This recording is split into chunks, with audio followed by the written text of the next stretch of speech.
ክርስቲያን ታደለ። አመሰግናለሁ የተከበሩ አፈ ጉባኤ፣ እንዲሁም ክቡር ጠቅላይ ሚኒስትር በመካከላችን ተገኝተው የመንግስቱን የ6 ወራት ሪፖርት ለማቅረብና ከተከበረው ምክር ቤት አባላት ዘንድ ለሚቀርቡለት ጥያቄዎች ምላሽና ማብራሪያ ለመስጠት በመካከላችን ስለተገኙ አመሰግናለሁ። አንዳንድ የስነ ስርዓት ጥያቄዎችን ግን ማቅረብ እፈልጋለሁ። ምክንያቱም እዚህ እኛ የተሰበሰብነው እኔ በበኩሌ የተሰበሰብኩት ክቡር ጠቅላይ ሚኒስትር ከምክር ቤቱ አባላት ለሚቀርቡለት ጥያቄዎች ምላሽና ማብራሪያ እንዲሰጡ ብቻ ሳይሆን የ6 ወራት ሪፖርቱን እንዲያቀርቡ፣ ሪፖርቱ ሲቀርብም እኛ ብቻ ሳይሆን በተለያዩ የሚዲያ አማራጮች ለህዝቡም ቀርቦ ውይይት እንዲካሄድበት ነው። አንድ ሁለተኛ፣ ሪፖርቱን በሰነድ አልተሰጠንም፣ አልደረሰንም። ሪፖርቱን በደንብ ገምግመን መርምረን ከየሴክተር መስሪያ ቤቶች ትራያንጉሌት እና ቫሊዴት አድርገን የተሳሳተ መረጃ ካለም እሱን ለማረም እድል የምናገኝበትን ሁኔታ አልተፈጠረልንም። ይህን ካልኩኝ በኋላ አንድ የጥያቄ መንደርደሪያ የሚሆን ማስታወሻ ብዬ ወደ ጥያቄ ያመራለሁ። ክቡር ጠቅላይ ሚኒስትር፣ በዚህ ምክር ቤትና በተለያዩ መድረኮች ስለ እርስዎና ስለሚመሩት የአስፈጻሚ መንግስት ተጠይቅ ሲቀርብቦት ለተጠየቁ ምላሽ ከመስጠት ይልቅ ጠያቂዎችን የሚያጥላላ አስተያየት ሲያራምዱ፣ አለፍ ሲልም ተጠይቅ የቀረበቦት የወጡበትን ብሔር በመጥላት እንደሆነ አድርገው ምላሽ ሲሰጡም የቅርብ ትዝታችን ነው። ክቡር ጠቅላይ ሚኒስትር፣ ጥያቄ የማቀርብልዎ እኔ በብሔሬ አይደለም። ይህን ጥያቄ ሳቀርብልዎ እርስዎም የሚወክሉትን ብሔር በመጥላት አይደለም። ምላሽና ማብራሪያ ሲሰጡም ለጥያቄ ብሔሩንና ምናልባት የመንግስት ግልበጣ ሴራ ነው በሚል ምላሽና ማብራሪያ እንዳይሰጡ ከወዲሁ አደራ ማለት እፈልጋለሁ።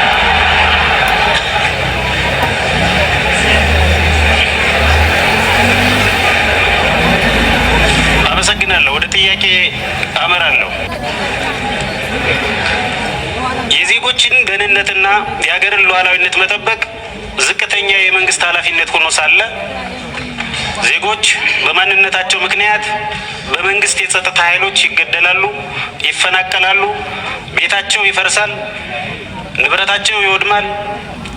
የሀገር ሉዓላዊነትን በሚዳፈር መልኩ የጎረቤት ሀገራት ሰራዊቶች በኢትዮጵያ ሰሜን ምዕራብና ደቡብ ምዕራብ ወሰኖች በርካታ ኪሎ ሜትሮችን ዘልቀው በመግባት ወረራ ፈጽመዋል።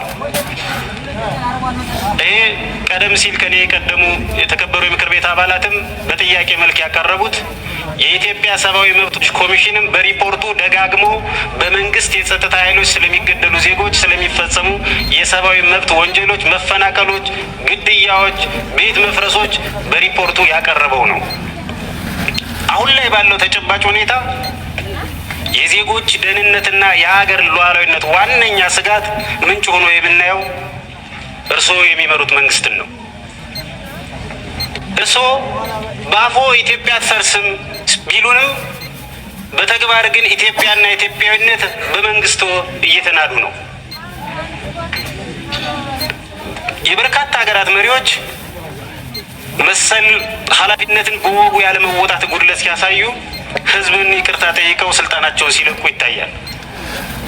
በሀገራችንም የቀድሞ ጠቅላይ ሚኒስትር ክቡር ኃይለማርያም ደሳለኝ ተመሳሳይ ህዝባዊ ተጠይቅ ሲቀርብባቸው ስልጣን መልቀቃቸውን እናስታውሳለን። እርስዎም ወደ ስልጣን የመጡት በዚህው ተጠይቅ ምክንያት ነው።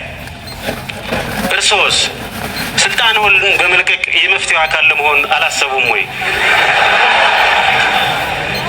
በሰብአዊነት ላይ በተፈጸሙ እንዲሁም በማንነት ተኮር የዘር ማጥፋት፣ የዘር ማጽዳትና የማንነት ማሳሳት ወንጀሎች ተጠያቂ ለመሆን ምን ያህል ዝግጁ ነዎት? አመሰግናለሁ። ስልጣን ብትለቅ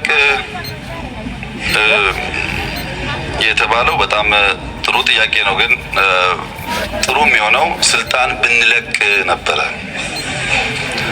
ምክንያቱም ስልጣን መንግስት ማለት አስፈጻሚ ማለት አይደለም። ህግ አውጪ መንግስት ነው፣ ህግ ተርጓሚ መንግስት ነው፣ አስፈጻሚ መንግስት ነው። እኛ እዚህ ያለን ሰዎች የመንግስት ባለስልጣኖች ነን። ይልቁኑ የተከበሩ አቶ ክርስቲያን ደግሞ የቋሚ ኮሚቴ ሰብሳቢ ናቸው። የአንድ ሚኒስቴር አለቃ ናቸው። እና በጋራ ብንለቅ ቢሆን ሞር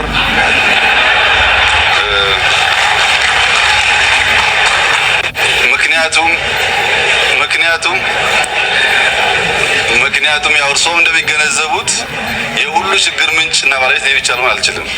ኃላፊነት ከወሰንም በጋራ ቢሆን ጥሩ ይሆናል ብዬ አስባለሁ። ነገር ግን ይሄ ጥያቄ እሳቸው ቢያነሱትም እሳቸው ላይ ይነሳ ነበር። በውጭ ያሉ በፓርላማ እንደሳቸው አሸንፈው መግባት ያልቻሉ ሰዎች ለምንድን ነው እኚህ ሰው የቋሚ ኮሚቴ ኃላፊው የተቀመጡት አይለቁም እንደ እያሉ ከዚህ ቀደም በሚዲያ እንደምትሰሙት ብዙ ይተቻሉ። እርስዎ ምርጫ አሸንፈው ነው የገቡት። እዚህ ተቀምጠው የህዝቡን ጥያቄ ማንሳቱ ተገቢ ነው ብዬ ነው የማስበው። መቆጣጠሩም የሚያደርጉት ጥረትም ግን ከስልጣን ጋር ተያይዘው ያለው ጉዳይ በአንድ ቀላል ምሳሌ ለማስረዳት በደቡብ ህንድ ሞንኪ ትራፕ የሚባል ጦጣን የማጥመድ ቴክኒክ አለ። ጦጣ እንደምታውቁት ቁንጥንጥ ናት፣ ቅብዝብዝ ናት፣ ለአደን አትመችም እና በደቡብ ህንድ ያሉ አዳኞች ጦጣን ለማጥመድ የኮኮናት ፍሬ ቅል የመስለውን ፍሬ በጦጣ እጅ ልክ በቀጭኑ ይቀዱና ከውስጥ ሩዝ ያስቀምጣሉ። ሲቀዱት የጦጣ እጅ ቀጭን ስለሆነ በዛ ቅጥነት ልክ ይቀዱትና ውስጥ ግን ሰፋ አድርገው ሩዝ ያስቀምጣሉ። ሊይዟት ስለማይችሉ ማለት ነው። ጦጣ ሩዝ አየሁ ብላ እጇን ሰዳ ካፈሰች በኋላ ልውጣ ስትል የተሰራው ለቀጭኑ ስለሆነ ከጨበጠች በኋላ አይለቃትም። እቺ ጦጣ የሰው ሩዝ ነው የያዝኩት፣ የማይገባኝን ሩዝ ነው የያዝኩት፣ ይዤው ከቆየው ልያዝ እችላለሁ፣ በትኛው ልሂድ አትልም። እንደጨበጠች ትታገላለች። በዚህ ጊዜ ያን የኮኮናት ፍሬ መውሰድ ስለማትችል አዳኙ መጥቶ ይዛታል። ጦጣዋን ያድናት የያዛት ምንድን ነው ያላችሁ እንደሆነ ሐሳቧ ነው እንጂ ወጥመዱ አይደለም። እዛው በትና ብትለቅ ትወጣለች። በሐሳብ ግን ሩዝ አፍሼ ካልወጣው ስላለች ሐሳቧ አጥምዶ ያስቀራታል እዛው ማለት ነው። ዶሮ ብታልም ጥሬዋን ነው የሚባለው። ቁጭ ብሎ የሚያልሙ ሰዎች አሉ ሁልጊዜ። በዚያ መንገድ ጥሩ አይሆንም። ሁለተኛው ቢጨበጥ ጥሩ የሚሆነው ስልጣንን በሚመለከት በእኔና በተከበሩ አቶ ብናልፍ መካከል የሚደረግ ድርድር የለም። የስልጣን ባለቤት ህዝብ ነው። ስልጣን ሰጪም ነፋጊም ህዝብ ነው። እኔና አቶ ብናልፍ ማድረግ ያለብን የተሻለ ሐሳብ ይዘን ህዝባችን ጋር መቅረብና የኔን ሐሳብ ምረጥልኝ ብለን በሰጪው ነው የምንመረጠው እንጂ በምክር ቤት ውስጥ ስጠኝ ልቀቀኝ በሚል አይሆንም ማለት ነው። ሰጪው ጋር ሐሳብ የተሻለ ይዞ መቅረብ ያስፈልጋል። ለዚህ ስልጣን በኮሮጆ እንጂ በመናጆ አያዝም እነሱ ነው እና 3 ዓመት ይቀራል ለምርጫ። በውጭም አሉ ብዙ የኦሮሞ መንግስት እያሉ የሚዘፍኑ ዘፋኞች አሉ። እነሱን ጨምሮ ሰብሰብ ብሎ ሐሳብ አጠናክሮ ለኢትዮጵያ ህዝብ ማቅረብ ነው።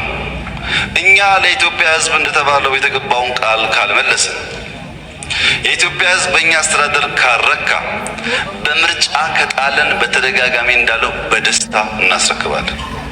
በደስታ ፓርቲዎች መዘጋጀት ያለባቸው ሐሳብ ይዘው መምጣት ነው። አሁን ሐሳብ የለም፣ ውሃውን በአየር ላውጣ ነው።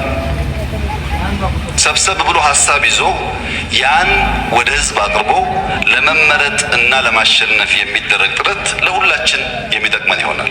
ለሁላችን በዚህ አግባብ ቢታይ ጥሩ ይመስለኛል። ከዚሁ ጋር ተያይዞ የእኛን መንግስት በሚመለከት በሰሜን ጦርነት፣ በምዕራብ ከሸኔ ጋር፣ በምስራቅ እንደዚህ ተብሎ ብዙ ፈተናዎች ስላሉ አሁን ነው ጊዜው፣ አሁን ነው የሚዳከሙት፣ አሁን ነው የሚወድቁት የሚል ሐሳብ በስፋት ይሰማል። የተከበረው ምክር ቤት እንዲገነዘብ የምፈልገው በዓለም ላይ ፈተና አልቦ ችግር አልቦ ሀገር የለም። አሜሪካን በጣም ብዙ ችግር አለባት። ተማሪዎች ይሞታሉ፣ ሰው ይሞታሉ፣ ስቃይ አለ እዛ። አውሮፓም እንደምትሰሙት ሰሞኑን ስቃይ አለ፣ ችግር አለ፣ ይቃጠላል። ግን የችግራችን ባህሪ ይለያያል። የነሱ ዲሽ ወሸር ይባላል፣ የኛ ላውንደሪ ነው። ዲሽ ወሸር እቃ የሚያጥብ ማሽን ነው። እቃ ሲያጥብ ብርጭቆውን አይሰብረውም፣ ድስቱን አይሰብረውም፣ አይጨምቀውም። በፕሬሸር ብቻ ውሃ እየረጨ ያጥበዋል። ከውጭ ሲታይ ብርጭቆውም እንዳለ ነው፣ ድስቱም እንዳለ ነው። የኛ ግን ላውንደሪ ነው። ሸሚዝ ሲገባበት ይጨምቀዋል፣ ያሸዋል። እስኪተኮስ ድረስ ያ ሸሚዝ ተለብሶ ልብስ የሚሆን አይመስልም፣ ያለቀለት ነው ይመስለው።